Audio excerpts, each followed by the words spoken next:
Сейчас наш эфир продолжает брифинг оперативного штаба Якутии. Узнаем актуальную информацию по числу новых случаев заражения COVID-19 в регионе и мерам, принимаемым против инфекции. Предлагаем послушать. Ольга Валерьевна, добрый день. Какова эпидемиологическая обстановка в республике на сегодняшний день? Добрый день, уважаемые жители Республики Саха-Якутия. Санитарно-эпидемиологическая обстановка в республике на 7 мая 2021 года характеризуется 105 новыми случаями по данным Управления Роспотребнадзора новой коронавирусной инфекции. На столицу республики приходится 60 случаев, на Мегино-Кангаласском улусе зарегистрировано 29 новых случаев. Обращаем внимание на возникшую ситуацию в Мегино-Кангаласском улусе. Еще раз акцентирую моменты, связанные с необходимостью соблюдения гражданами Мегино-Кангаласского улуса как района, как улуса, через который проходят многие транспортные сообщения республики, к соблюдению мер безопасности.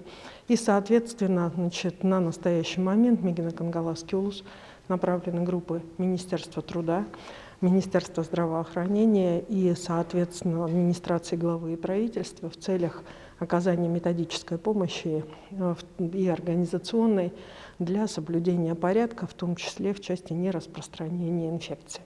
Еще раз обращаю внимание, что большинство контактов, большинство заболевших в Мегино-Кангаласском районе являются контактами семейного характера, поэтому берегите себя и своих близких. Необходимо обратить внимание на осложнение ситуации в Амгинском и Вилюйском районах нашей республики. На настоящий момент они также находятся у нас под особым контролем.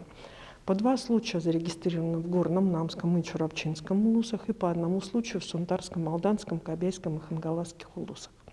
Кроме того, необходимо обратить внимание, что в Якутскую городскую клиническую больницу поступают больные с тяжелой формой заболевания из Кобяйского и Среднеколымского улуса, что говорит о необходимости усиления работы на первичном звене как учреждений здравоохранения по выявлению больных, так и к активности всех граждан, независимо от того, где они проживают.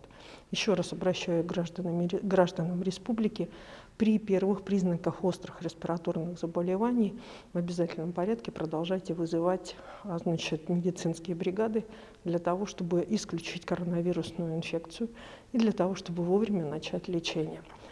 За сутки лабораториями проведено 1445 исследований. Всего за весь период в республике обработано 1 063 985 тестов. Необходимо обратить внимание, что в республике продолжается вакцинирование населения от новой коронавирусной инфекции. Вчера поступило 2000 доз спутника, которая также распределена, у нас пропорционально распределяется среди улусов республики. С самого начала распределения вакцины правительством республики, оперативным штабом по поручению главы была определена очень четкая схема, прежде всего в зависимости от количества поступления обеспечить труднодоступные отдаленные населенные пункты, в том числе северных территорий.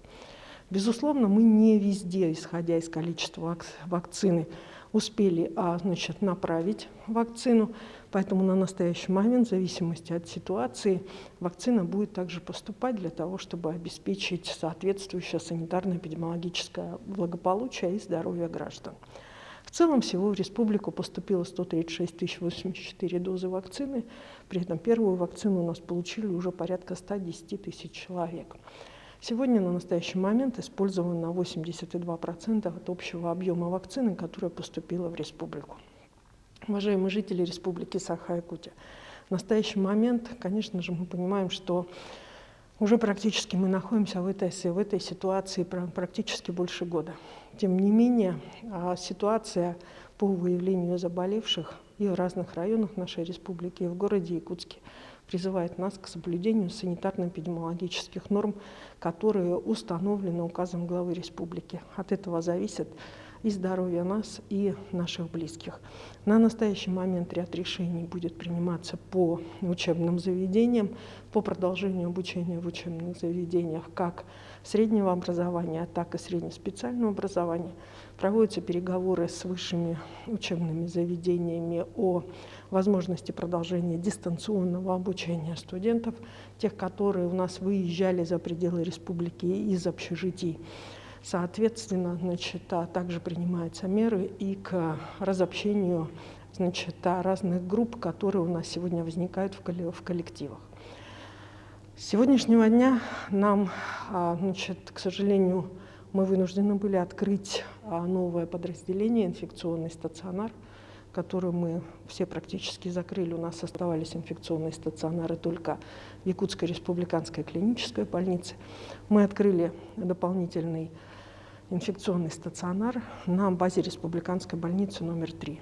И открыли дополнительные койки в Мегино-Кангаласском районе, развернули их помимо Петровки, значит, еще в ряде, значит, учреждений для того, чтобы обеспечить, соответственно, полноту лечения.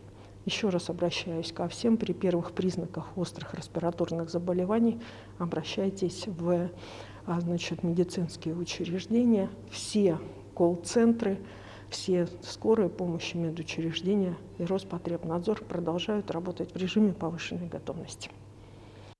Это был брифинг оперативного штаба, а мы идем далее и переходим к выпуску новостей. Причиной пожара в Аймиконском районе стал незаконный розжиг сельхозпалов. Выжигают прошлогоднюю траву на землях сельскохозяйственного назначения. Напомним, накануне вечером в соцсетях распространилась информация о том, что в Аймиконском районе за рекой Куйдусун возник пожар. Администрация поселка Тамтор незамедлительно выехала на место происшествия. По данному факту Минэкологии Якутии сообщает, что на сегодня в регионе действующих лесных пожаров не зарегистрировано. Действует 19 термических аномалий, из них 13 термоточек наблюдаются в Индигирском лесничестве. Все они распознаны как сельхозпалы. Угрозы населенным пунктам и объектам экономики нет. Еще одну, четвертую по счету вакцину от коронавируса, произведенную в России, зарегистрировало Министерство здравоохранения. Об этом сообщил глава Минздрава Михаил Мурашко. Препарат «Спутник Лайт» разработан в Национальном исследовательском центре имени Гамалеи и содержит только один компонент, в отличие от «Спутника Ви». По словам Мурашко, «Спутник Лайт» позволит ускорить формирование устойчивого коллективного иммунитета. Как отмечают в Минздраве, новая вакцина не является альтернативой «Спутнику Ви», который формирует более стойкий иммунитет и может применяться у лиц старше 60 лет. Ряд предложений Якутии включены в основной план мероприятий Арктического совета. Напомним, Россия станет председателем межправительственного форума до 2023 года. Премьер Михаил Мишустин утвердил план основных мероприятий, всего их 116. По предложению Айсена Николаева в Якутске в июне следующего года пройдет заседание рабочей группы по устойчивому развитию. Она создана для защиты и улучшения окружающей среды, экономики, социальных условий и здоровья коренных общин и жителей Арктики.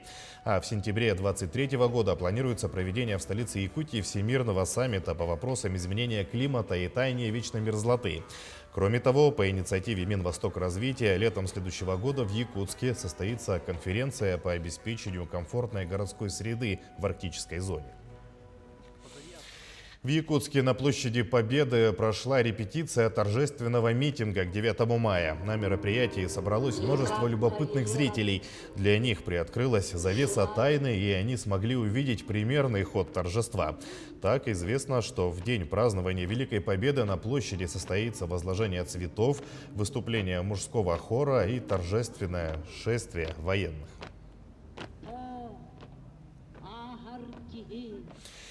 Между тем, другие мероприятия, посвященные годовщине Победы, продолжаются в Якутске. Так, на мемориальном комплексе «Солдат Туймады» сейчас проходит торжественное возложение цветов.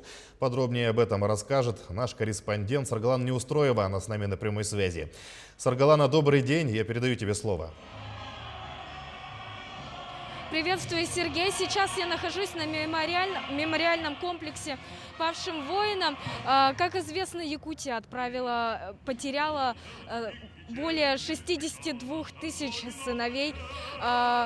Здесь же собраны фамилии более 20 тысяч героев Якутии. Ну а уже к концу подходит торжественное мероприятие. Прошло торжественное возложение цветов в начале мемориального комплекса. Также прозвенел колокол у главной арки и прозвучали 3 залпа в воздух. Ну а сейчас проходит торжественное фотографирование. К сожалению, в этом году мероприятие посетило всего лишь 3 ветерана. Ну а как известно, парад Победы был отменен, поэтому в этом году практически еще за месяц до знаменательной даты стартовали различные мероприятия, посвященные годовщине 76-летия Победы. Ну и это одно из самых знаменательных, потому что возложение цветов проходит традиционно каждый год именно на этом мемориальном комплексе. Ну а к этому часу у меня все. Сергей. Саргалана, спасибо за информацию. Мы продолжаем выпуск. Спеть всем двором предлагают якутянам в честь Дня Победы в Якутске и других населенных пунктах, где проживают ветераны. Участники Великой Отечественной проводят выездные дворовые концерты. Такие мероприятия становятся уже доброй традицией. Прямо из окна или с балкона можно послушать любимые песни военных лет.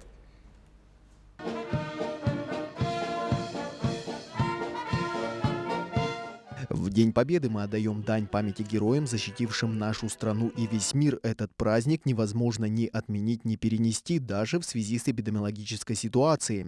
Поэтому накануне Дня Победы сегодня и завтра в честь наших ветеранов Великой Отечественной войны проводится акция «Поем двором». Эта акция у нас ежегодная «Поем двором».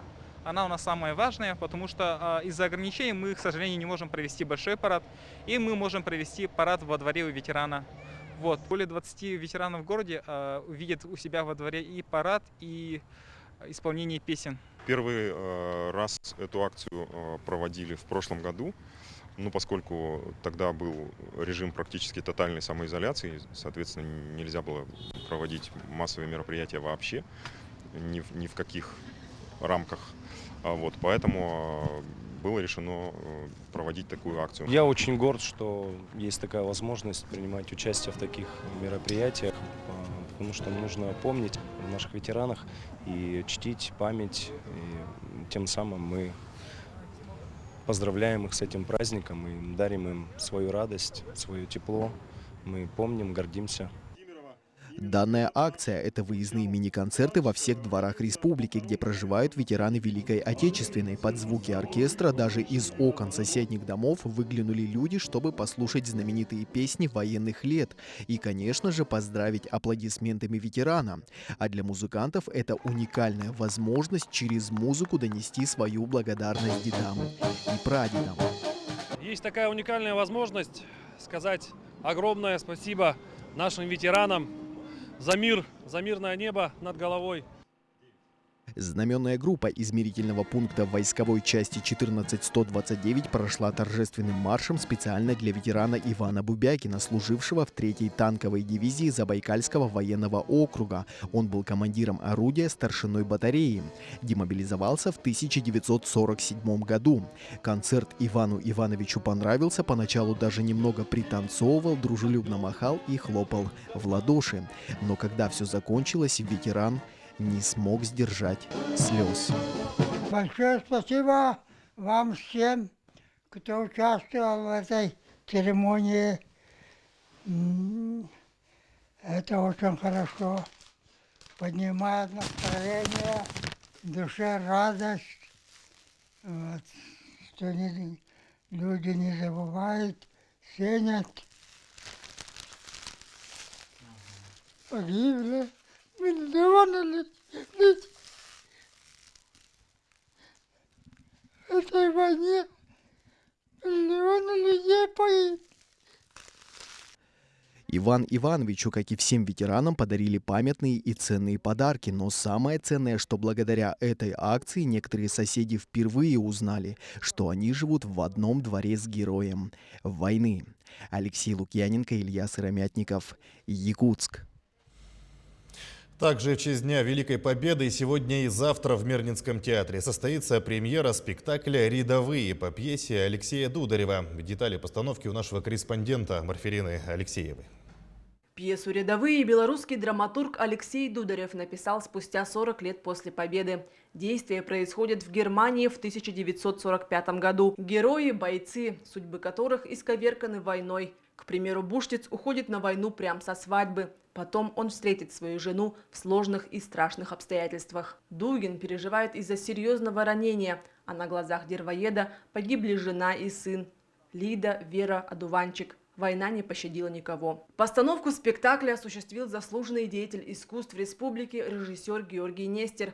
А над художественным оформлением работал главный художник Мирнинского театра Андрей Волков. В отличие от послевоенной драматургии, в пьесе Дударева показана война, как она есть. Ее герои – обычные люди. Что помогло народу устоять против профессиональной элитной армии всей Европы, которая вместе с Гитлером, так сказать, двинулась на Советский Союз. А ее победили рабочие и крестьяне. Про маршалов, про генералов много всяких пьес, фильмов хороших, фильмов генералов хороших. А вот Дударев написал пьесу «Рядовые», то есть тех, кто шел в первых рядах. Те, которые составляют миллионы погибших. Жили трудно, жили невероятно трудно. Это я вам говорю как очевидец, это вам расскажет история, это вам покажут кино. Но люди поверили, победили и отстроили страну, и первыми полетели в космос. Мы этот спектакль играем для нашего подрастающего поколения, которое уже даже родилось и выросло в новых условиях, чтобы они имели основания, имели право гордиться своими предками, которые для них смогли защитить. Что касается художественного оформления, зрители ожидают полное погружение. Декораторы и портные серьезно постарались воссоздать историческую точность происходящего в то нелегкое время.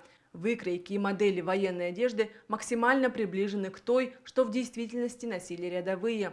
А сцены во время спектакля будут меняться несколько раз. Потому что не каждый режиссер может вывести там 4 сцены, 5 сцен. Вот, и кому-то не надо, чтобы картинки менялись, а кому-то надо. Поэтому в этом спектакле у нас будет 4 действия.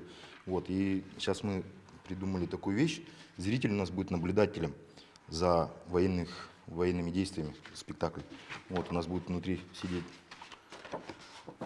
солдат, вот, но зритель будет за ним наблюдать через дырку, пробитую в стене. Вот, эта стена будет полупрозрачной, и все действия их будут видны. Зрителю, мне кажется, будет интересно очень. Вот, естественно, мы с режиссером все это обсудили, его все это устроило. После просмотра такого спектакля, когда перестанет сдавливать горло, майский воздух вдруг покажется особенно сладким, свободным, а небо более голубым. Марферина Алексеева, Артем Алексеев, Мирный. К этому часу это все новости. Оставайтесь с нами.